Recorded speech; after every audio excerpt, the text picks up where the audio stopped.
আমাদেরকে বলা হয় সোনার জনতা, কিন্তু আমাদেরকে তামা দিয়ে প্রলেপ দেওয়া হয় এবং কি রূপা দিয়েও দেওয়া হয়। সোনার জনতা শুধু নামে আমাদের সোনাগুলো চিন্তাই হয়ে যাচ্ছে। তাই আমি মনে করি আমাদের তরুণ সমাজ জাগতে হবে, আমাদেরকে রুখে দাঁড়াতে হবে। আমাদের অস্তিত্বের প্রশ্ন, আমাদের 4 আসনের দিকে যে কেউ তাকিয়ে থাকে কেন, এই পাশের 5 আছে, 6 আছে, 3 আছে, ওই জায়গায় তো বাহিরের কেউ গিয়ে বলে না যে আমি ওই জায়গায় নির্বাচন করব, কিন্তু আমার এলাকায় এসে তাকায়। তাই আমাদের এলাকা থেকে আমরা সংগঠিত হয়ে আমাদের এলাকা থেকে নেতা নির্বাচন করব। আমি নেতা হতে আমি একজন এলাকার সেবক হিসাবে থাকবো, কারণ আমার এখানে অনেক গুণীজন আছেন, আমি সবার নির্দেশ মতো কাজ করতে চাই।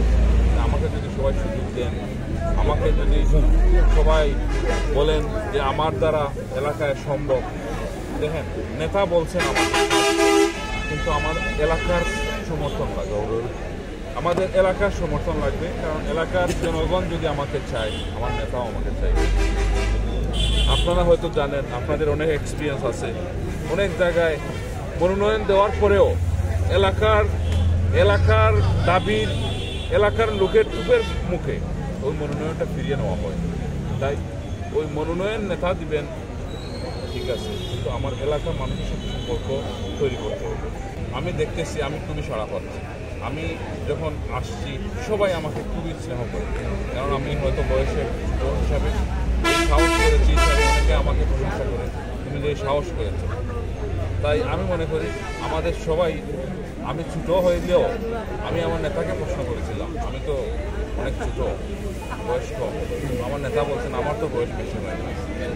তাই আমার মনে হয় যে আমি ঠিক আছি, আমার বয়স মোটামুটি আমি অ্যাডাল্ট, 40-এর উপরে যখন হয়েছে ইনশাল্লাহ আমি মনে হয় যে আমি ওকে আছি বয়সের দিক দিয়ে। দেখেন বাগানের লোক তাদের কাছে আমাদের যাওয়া খুব কম হয়, যদিও বিএনপির নেতাকর্মী যারা আছেন তাদেরকে অনুরোধ করব, ইউনিয়ন ভিত্তিক বলেন, থানা পর্যায়ের বলেন, আমরা সবাই বাগানের লোকদেরকে বোঝাতে হবে যে আমাদের উন্নয়ন চিন্তা করতে হবে। আমরা যদি এক চিন্তা করি যে অনেক আছে, যেমন আওয়ামী লীগ যদি বা বিগত কেউ যদি আগে চলে গেছে তাদের কাছে, হয়তো তাদের মন তারা নিয়ে গেছিল, এখন আমাদের এগুলো চেঞ্জ করতে হবে, তাদেরকে বোঝাতে হবে। তাদের এখানে হয়তো ডিজিটাল স্যাটেলাইট বা আপডেট কোনো নিউজ নাই, তাই এইগুলো আমাদের প্রচার করতে হবে, তাদেরকে গিয়ে প্রচার করে বোঝাতে হবে যে স্বৈরাচার সরকার কিভাবে আমাদের দেশটাকে ধ্বংস করেছে, সেইগুলো তাদেরকে বুঝিয়ে আমাদের পক্ষে নিয়ে আসতে হবে। 31 দফার মধ্যে যেমন সাম্প্রদায়িকতার মধ্যে, যেমন দেখেন আমাদের এই 5 তারিখের পরে আমাদের এই 4 আসনে কোথাও সাম্প্রদায়িক দাঙ্গা কোনো ধরনের কিছু হয় নাই, আমরা তাদের সিকিউরিটি দিয়েছি। তাহলে আমরা এই 31 দফা যদি স্মরণ করি, এটা ফলো করলে আমরা তাদের কাছে যেতে হবে, তাদের উন্নয়ন এই জায়গায় আছে, আমরা তাদের সম অধিকার দিতেছি, এটা আমাদের তাদেরকে বোঝাতে হবে। কারণ এই এলাকার এই খনিজ সম্পদের যা ট্যাক্স আসবে, এই সরকার যদি এইগুলো আমার চারের যে খরচ হয়, আমার চারকে সোনায় পরিণত করা হয়। আমাদেরকে এখন নির্দেশনা 31 দফা যে দাবিগুলা, 31 দফায় রাষ্ট্র কাঠামো মেরামতের জন্য যে নির্দেশনাগুলো, এগুলো আমাদের জনগণের কাছে দিয়ে দিতে হবে, এইগুলোই দাবি।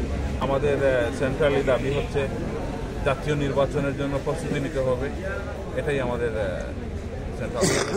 মানুষে আমার নেতার নির্দেশ হচ্ছে 31 দফা নিয়ে যে কোনো একদম মানুষের ঘরে ঘরে পৌঁছে দেওয়া, বুঝছেন।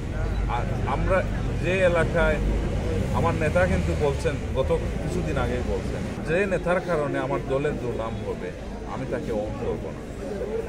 তাই আমরা এমন কোনো কাজ করব না, বা আমরা যারা কাজ করতেছি যে আমার কারণে কেউ আমার দলের দুর্নাম করবে, তাকে কিন্তু আপনারা দেখতেছেন অনেক বহিষ্কার হচ্ছেন। বিগত সরকারের আমলে অনেক ওপেন দুর্নীতি করেছে, কাউকে বহিষ্কারের নাম আমরা শুনি, কিন্তু আমাদের নেতা এখন খুবই স্ট্রিক্ট এই ব্যাপারে।